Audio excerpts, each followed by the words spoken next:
Hi guys, welcome to Fapo's session with me, Doc Khumalo. I'm not too sure where's AD. Mara AD bafwetu ko kai. But it's all right. Anyway, I used to carry the game blind. I used to be able to dribble past the defenders blind. Mara, with the help of you guys, I know at home. But, this episode is loaded. I must say that you need to be glued to it and listen attentively, because my guest today is a very important guest. This individual is going to fix the country, ulungise the country. And esikhuluma ngani ngamajita adovola no, ladlala no. So, please help me and be with me to welcome Thulaganyo, the president of Players Union. Thulaganyo, shabu jwantate. I'm not. I'm okay for posting a relax affair. Arbatli controversy, we tell it the way it is. But firstly, Players Union. Ne? Whatever is started Players Union. It's a fact. Yeah. What you're saying is a fact, because not only started that, but Unopatela the subs. The subs, yes. When other players could not do that, yes. Unopatela the subs. You were in the first leadership Eleavo Mueti. Yes.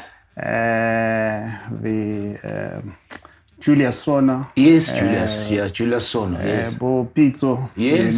Yes. Roger Lisa. And you had Mkwati and KP. Yes. I know very well that you led from the front. And yes. That's the reason why we should not take your contribution and the contributions of those that you worked with for granted, because it has put us modeling and to ensure that the players at least have a voice. Exactly. I mean, sometimes we don't look at things. We just look and say, hey, in 2012, we signed the CBA, Collective Bargaining Agreement with the league. Yes. In 2019, where we signed another CBA with the league. Yeah. You know that leadership is working. But there are people, have these steps before us. No, thank and you. And we really very appreciate. Much. No, thank you. Yeah. But you can see about our viewers, they don't know that we felt, the need, we should have a players union. All across, spectrums, but they are being represented. Now, like I said, we don't talk controversial things, but we tell it the way it's supposed to be told. In South Africa, when we talk union, we'll always focus on Bokosatu, because those are big guns, big players, and all that. So there are those who are affiliated under and all that. Now, when we look at the players' union per se, in perspective, how does the operational, as in base when we started, because we were still fighting, we were still trying to get the constitution amended. We were still fighting a lot of things. But to be honest, today, I can't even tell you, players union, the subscription or whatever, But today, you guys are more organized. And like you said, it's all about the guys that started, but they paved the way and where you guys are. So in a lame way of doing things, Players Union, does it fall under Bukosatu, or because some supporters, they don't understand? No, absolutely. We are a trade union movement. Yeah. And traditionally, that players would not necessarily be unionized. No. And I think we cannot thank you enough for fighting it out. Yes. That even the players should go out there and ensure that as workers, because first and foremost, we are workers as footballers, that their rights are respected in terms of the Labor Relations Act, the amendment of 1995. Mm-hmm. The Constitution protects their rights. Mm-hmm. And we appreciate that. Thank you. Things, of course, have changed much better. I mean, at a time we belonged to COSATU, but things have since changed. We are with the South African Trade Union now, which is SAFTU. SAFTU, yeah. Because of politics, of things where we do not agree. And I hate you saying you don't want to be controversial, but you want to tell it the way it is. Yeah. And if telling it the way it is, it means that being controversial in other spectros. Okay. That's what becomes controversial. Okay. But we've since I think we've done quite a lot of work since we took the baton from yourselves. Yeah. And we have signed the collective bargaining agreement where we can sit with the league and discuss issues that matters, and which are in the interest of the players. Yes. You would recall just recently when we had the COVID, the league could not really move without necessarily talking to us, about the protocols of going back to work. Yeah. Because this was a global thing. And also what you guys did very well was to ensure that you linked in your time SAFPU with FIFPro, which was an international body. Yes. And we're still there. We working very close with them. We founded also the FIFPro Africa. Oh, is where, it? Yes, where SAFPU currently it's in the board. One has been favored to serve on that board on the continent. So that's how we have really evolved in terms of that. But the league would have, approached SAFPU, sat down, what is the views of the players in terms of going back, because at that time we had to balance. Yeah. The issue of this pandemic, but as well as economic issues, because you could not say, no, we cannot play because of COVID. No. There's an issue that people had to eat and so forth. So those are some of the things that we had to deal with, to make sure that there's issues that we are discussing. Critical issues, such as your minimum wage. Yeah, minimum wage. It's a very interesting subject. Ask you about that. Yeah, okay. It's a very interesting subject, Doc. But whether we are ready as a country to introduce that in football at this point, it's a question that we are grappling with the league to find out how we deal with it. Yes. Because from where we're sitting, we need to have minimum wage. And we've done our own research. Okay. It says the minimum wage in the NFT could be around 18.5. Okay. And in the PSL 37. Okay. That's minimum. Yeah. But the question is, in terms of the implementation, what does that really mean? And given sometimes that you sometimes have employers which are very different than they think. They are different in thinking. Yes, they might come back and say, tomorrow when you come, you say, here's Dr. Khumalo. And they say, no, the union said we must pay you 37,000. We can't give you more than that. Sure. I'm just saying in terms of the implementation. So we must be very strategic in terms of how we are going to deal with it. Yes. Because some of the issues that they would have raised was the issue of the ceiling, which is say, yes, there's a ceiling, you can talk, but our interest right now is to protect the vulnerables, because these young boys who come from ABC, who come from SAB, from amateur ranks, it becomes very difficult for them when they enter into professional ranks, because they are not really paid what they really deserve. No, it's true. No, thanks for that. But looking at the current situation, things have evolved. The game is no longer played by males, it's females. Are they part of the setup? Absolutely, Prof. Absolutely. Doc, we are engaging with, because we've been engaging with women at national level. National assisted level. them. Yeah. But with the advent, the introduction of the league. The league, yes. It makes our lives much easier. Okay. At least we now know where to find the girls and then be able to recruit them into that. But they are part and parcel of the organization. Oh, that's brilliant. We do have them. We talk to Bojani, we talk to them, Refilwe, we talk Lebo Khatlane. In terms of building, we've talked with Desiree to say, how do we then assist them? Because in the past, we just help them when it comes to issues of Safa, their contracts and so forth, when they go at the national level to say, how do we really assist? And which brings us to your issue to say, it's one of the aspects, Doc, that we was really interested ourselves in and be concerned about in terms of how football is run in the country. You know, there are quite a number of discussions that are taking place to say whether clubs must take care of players beyond their playing days or not. It's a very interesting subject when you look at it. Yes, there's a contract between a club and a player when it finishes what happened. But our interest should also be at the level of Safa because they regulate football. Of course. I mean, let's give it to the new coach and say maybe they are winning now.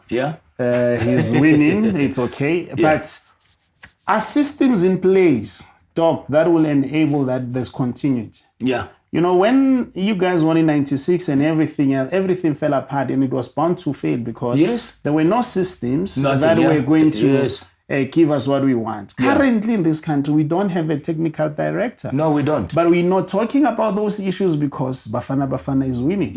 Everybody believes, you know, the measure of Safa is Bafana. If Bafana wins, everything is okay. But that's not the discussion. The discussion should be Bafana wins, but how do we deal with the issue of technical directors? So that at your LFA, at regional and at provincial, you are then able to link all these players. You don't lose them. They don't fall into these cracks. And they are then able to replace all those people that go. Those are the things that we need to be dealing with. And if we can deal with it and address that issue, we'll be very happy. But it's one of the things that we have raised with the Safa president to say there's an issue of this technical director. And good time we'll talk about it because we know that it's supposed to happen. And if those who are given the responsibility to address this issue don't address them, then history will judge us harshly. We need to talk about these things. We are fortunate that we are in these positions, but we are not in these positions to fight people, but neither are we in this position to please people. You know, we must be able to tell it the way it is, and engage on matters.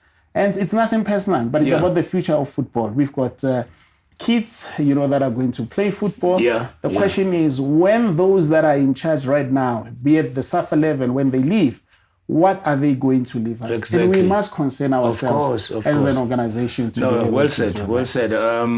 It's a very concerning issue because, you know, how what 96 and no like progression in programs or whatsoever. There are so many factors that I can allude to that made us not to be the country that we used to be. But then another aspect that personally I'm asking myself, Kareman, there's the president, Players Union, Thulaganyo, is doing this, that. Okay? I can see, I can hear, you're out, you're transparent, we can see. Then my question is now, and you'll tell me if I'm heading towards the right direction. Now we have the Players Union that represents players across. Then we have Safa, which is Buddha, who is the president. And not even once have I ever heard that there's a workshop or meeting between Players Union and Safa, because these are very two powerful organizations that I strongly believe your players, when they're done, they're going to fall on the side.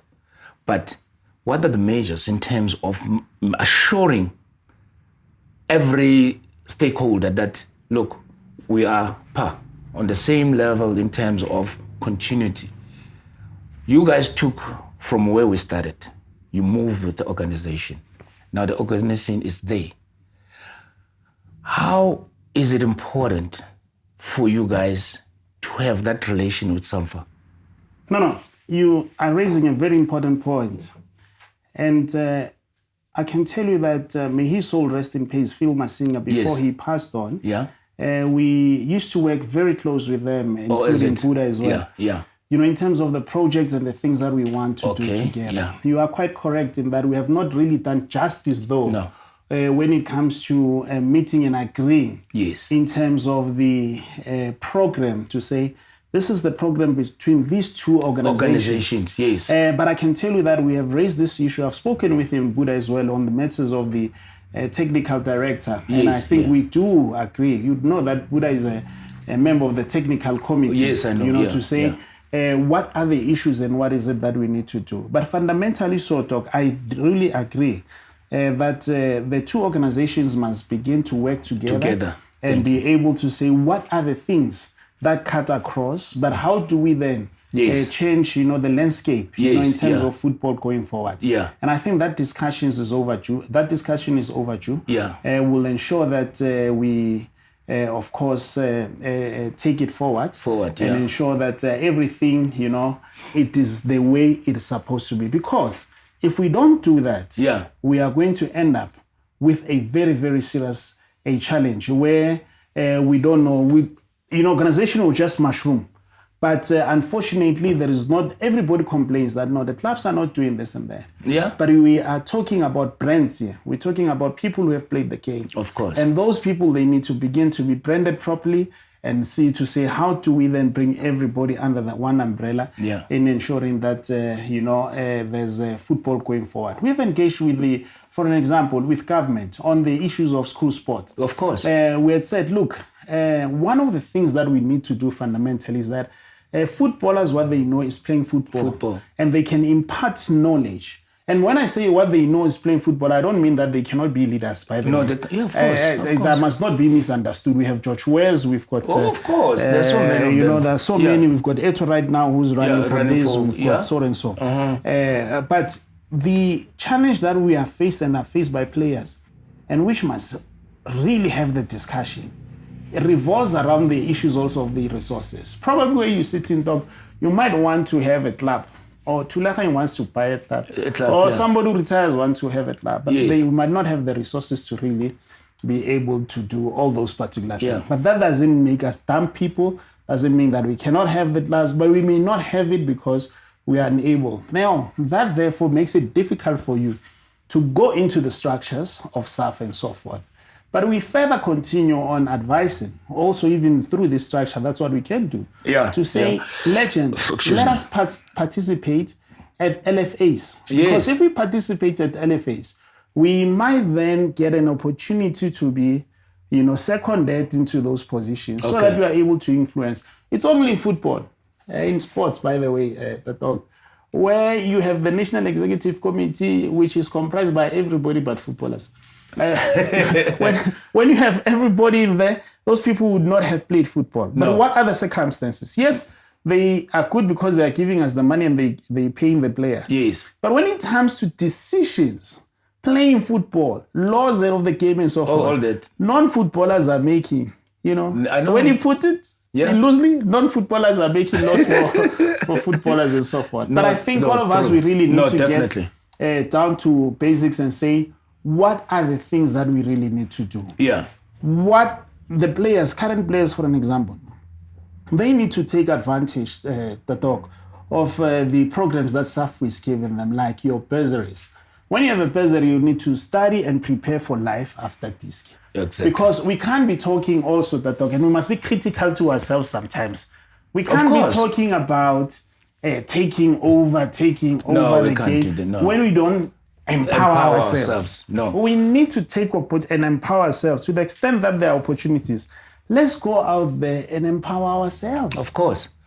So, but having said that, you've actually taken everything that I wanted to say. I wanted to say to you, it has to be on camera. Hence, I forced and I asked you. And thanks for once more for honoring Thanks for inviting us. For the invite, because I want to say to all the ex-players, it is in your hand to help the president of the union, which is the current players. We need to help Safa, Buddha, the president. So I want to say to you, enough is enough. And it's not good for us to be sitting, fencing, not doing anything. But how would you feel or say, Erenkari? I would ask a workshop, or if not a meeting, that I personally can guarantee you plus or minus certain number of ex-players that you, as a union, you need to engage with those players because they're the custodian of the game. And we echo the past and the present in order for us to help these youngsters. And we can be together. Before we could go to Safa, president, and say, hey, we know you're representing the legends, but we're from there. So we want to solve the problem of the players. Because if we have a lot of us talking to whoever is in charge, this is just a suggestion, but it has to be on camera. To say, I personally, if I were to be given an opportunity to sit with Lodge, I know probably it might not sound good, but if he has a problem, or sit with Billiard to say, hey, do you know why you have a union? These guys, they'll be able to help you with this. Because I strongly believe that some of the players, they know you exist, but they don't know the power you possess and what is it that you can do for them in order for them to not worry about the dirty laundry. They just have to focus on the game. Because this is what happened to us. And you know, when we're still playing, we didn't want to worry about the dirty laundry because the union was there. We focused on our game. So if the guys that walk the path can just be the custodian of that program to say, guys, we know every now and then if the union wants to call the current players and the ex-players for them to share. Because a player in Utogati, if he listens to me about my path in terms of the career, it makes a difference. But how do we engage in each other? I'm not sure whether do I make sense or not. But we are the only country probably that we don't have such exercises or whatsoever between ourselves, ex-players, Safa, and you, the players, union. No, absolutely, Doc. I fully agree. That's my vision. No, I fully agree, and we're going to take you up on this, and I hope that we are able to talk and ensure that we action this particular plan, because you see, there's power in knowledge. Yeah. But also, normally wisdom, you'll get it from those that have walked the path before you. Yes. But if we come together and we sit and we are able to engage, and we are able to reach out to those who are in need, it will really assist us. I mean, for an example, we've got a program that deals with the mental health of the players. Which then talks to, you can go, whether you go to yourself and say, look, I have the players, how did you deal with the pressures? Because sometimes people think these boys, they earn a lot of money. I would say people sometimes misunderstand the two. That it's not that the players really earn a lot of money, but it's the decisions that they make. They make wrong decisions. I mean, the players make wrong decisions in terms financially. Oh, yes. Because a player would be, let's say they earn 20,000, but there's a car there that he saw somebody drive and he wants. He would not think twice. He would go to that dealership and buy the car. Doesn't mean that he's got money. It means that he made a wrong decisions in terms of being there. Next time he's not playing, he's on the bench, he starts thinking too much and stuff and all that. The question is, how did those who came before us dealt with those particular matters? There are pressures. You understand? There are pressures that come with the game.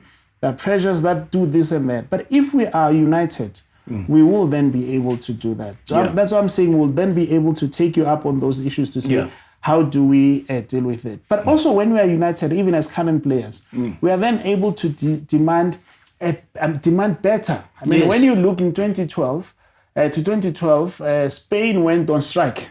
You know, with those stars. Yes, of course. They said, I remember. No, we are going to go on strike. Simply, you know, and the reason they went on strike is not necessarily because La Liga was not really paying them much, but there were a few teams which were not playing. They had outstanding due payables. I mean, overdue payables. And the problem was in the first division there. Then they said, but you know what? We need to stand with these people. We need to fight together so that these people are able, because at some point, when I stopped playing here, I'll go all the way there. So there's everything, and in terms of the strength in power, then we are then able to do those particular things. And I think we need to be out there. Yeah. There are betting companies in the country. Yeah. What are they doing for football? What are they investing in the game? Yes. I mean, people, players play, they bet on these players, this and that and that.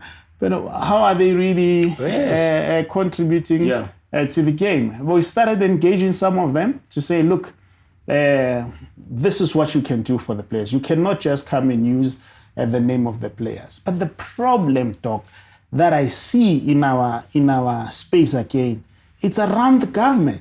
You know, government must be an enabler. Yes, of course. Responsibility of the government is to level the playing field. That's it. For everybody, so that people can come and sponsor. Football is a black sport, whether we like it or not, in South Africa. As is, it's run by black people. It's played by the majority who are black. And we welcome everybody, by the way. And people should be played. Yeah. But sponsorship in these games is still white. Thank you. It's still disadvantage. This is the sponsorship. Yes, people are not being, they're not putting monies that they're supposed to. Wow. When you go to, just look at those who play cricket. Yeah. Not rugby. Rugby. What is this league that they play? Yeah. Those things are named, there's DHL, so and so. Yeah. There's upside this, there's the, it's the name of a sponsor and all that. So all those clubs, they are sponsored by these But people. you know why? Because they are organized. Not necessarily. They're united.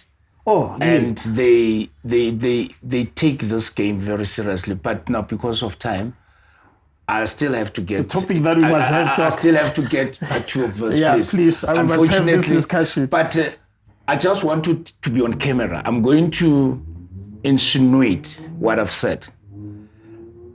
We ex-players, we need to raise our hands and say, we want to help the game. Absolutely.